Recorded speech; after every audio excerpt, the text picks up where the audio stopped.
Okay, as you can see, I'm just lubricating the specific area I'm working on. I'm not going to try to spread it over the whole thing because I want a good stretch on this, just because the contours is a little difficult place to work on, and I want to make sure I have good grip when I'm stretching. So I'm just focusing where I'm working, so that way out here in the skin it's nice and dry, so I get good grip when I'm stretching.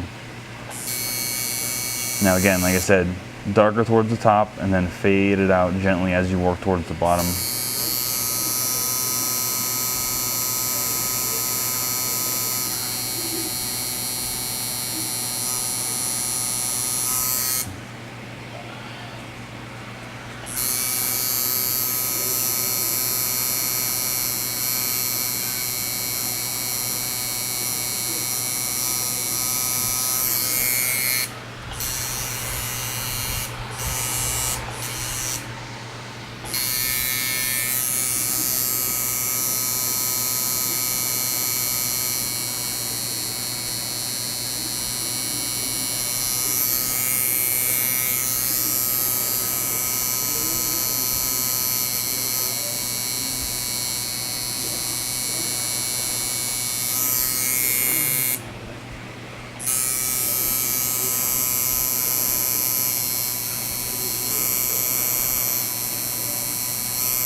And as you can see, in some areas the line fades out almost completely to where it's just the remnants of the blood line, and that'll just give me a reference point for when I'm doing my shading. But when that's actually healed, that outline is virtually going to disappear completely to where there's nothing there.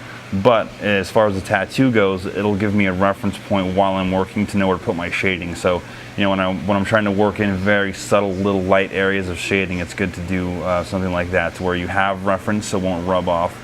But it'll eventually lighten up and blend into the skin, and you'll have a very, very nice, subtle, soft, kind of realistic feel to it.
Now, also keeping in mind that this is an original drawing, and I didn't use any reference when I actually created the drawing. I looked at some different examples of beetles and dragonflies and other insects just to get an idea of how the actual, you know, the thorax is shaped in accordance with the rest of the body, the head and the abdomen, the wing size, etc. But, you know, again, I took my, you know, artistic freedom and just did my own thing, you know, my own type of bug. So I'm not really trying to constrain myself to any specific rules as far as proportions and what things look like. I'm just basically creating my ideal version of the perfect bug that would fit and cover this up. So, you know, there's several types of different wings and bugs going on in this one piece. So again, it doesn't really have to fit any specific guidelines, as long as it's in the same ballpark as what, you know, it theoretically would look like. You know, you're fine. So that gives you the kind of room to tweak things and make them work to your favor, as opposed to, you know, trying to copy a photograph. And that works. It's very important to have that kind of freedom when you're working with a cover-up or something like that.